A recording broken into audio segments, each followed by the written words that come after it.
And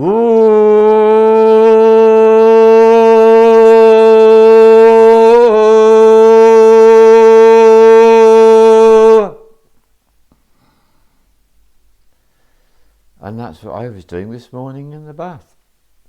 Totally unexpectedly. Howling. And it was all because I was given a film to watch about a particular Sanskrit mantra. And I will include the mantra for you in the description. So this is a bit of an odd one. I am quite open about that. So I think the best thing I can do is I simply tell you the story.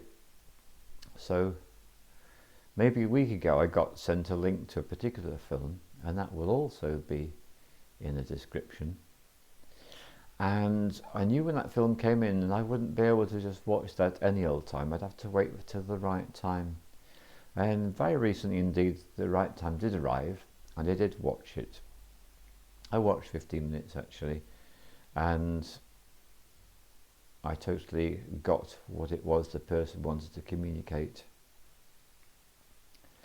And then I got sent another film, which I watched in the bath, of this Sanskrit mantra, and I will put a comment to give you the exact meaning of this mantra.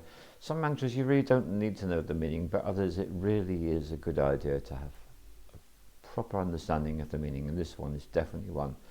So the person singing this one is very well known, called Diva Premal, and she's been singing and doing mantras for a long time, recording them, known worldwide. And the very first time I came across the Gayatri mantra, I was actually in Andalusia in Spain, and the person I was staying with, she played it for me, and I was very shocked at my response to it, because I instantly found myself in floods of tears, and this is not something I do on a regular basis. I was very surprised.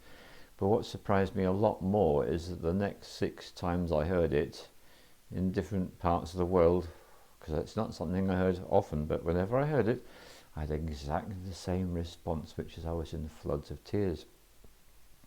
So when this link came in, I think it was yesterday, I had a little bit of a feeling about it, and I felt like, yeah, I need to choose the timing just right. And so I was in the bath. It was dark, because it gets dark quite late at this time of year in the UK.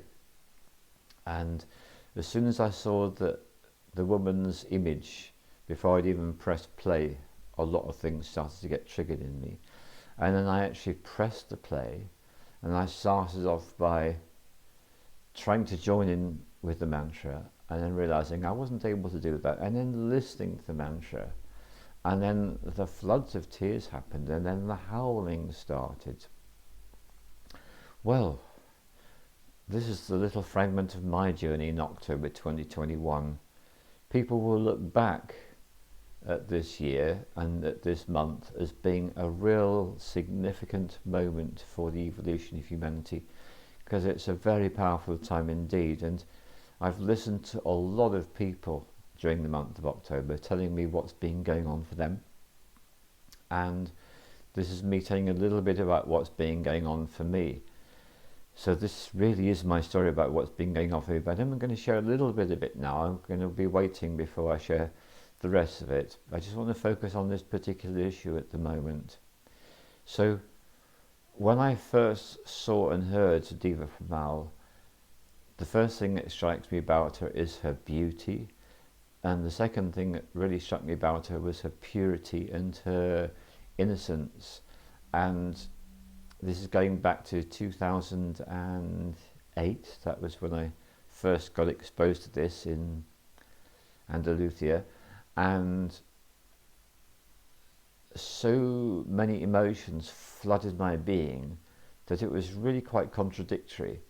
So I was in awe of her beauty and her presence and her innocence, and I was also angry, and I was also enraged, and I was disgusted, and there were so many totally contradictory feelings came up all at the same time, and all this woman is doing is sitting with a bunch of people playing Indian instruments and doing this mantra. So what it's all about. It did take me a while to understand what it was about.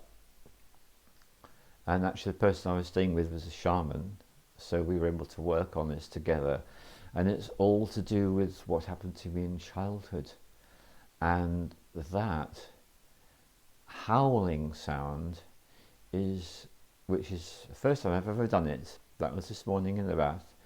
And there's something about that sound that is very, very pure indeed, because it's a sound that is made by people in a particular form of distress. And it relates very much to what you're going to see when you look at the two links. And I don't feel I want to go into any great detail about that. This film really is an opportunity for you to go and explore that subject, because we are living in extraordinary times. So this is the point I want to make. Everyone I'm listening to, what's happening for them is whatever it is, the most deep-seated thing in their being that they have not fully explored, not fully understood, and this is very important to use the word fully. They might have felt they've been exploring this for years, but if it's not fully explored, then it's going to come up. Now, it's been coming up this month, and such a wide diversity of things I know has been happening to people this year. I know someone who's been imprisoned. I know people who've had brushes with life-death experience in terms of an illness which could just carry them away. Are they going to survive? Are they not? People have had such powerful memories of things which they never knew anything about coming up. Other people have got powerful memories coming up which they have felt, well, I've just been exploring this for so many decades, surely there can't be more. Well, if it's not completely addressed and utterly resolved, that's what's been going on this month. For some people it's been pain, physical pain, chronic pain, severe pain, acute pain. That's something else has been coming up for people. Others it's been severe distress.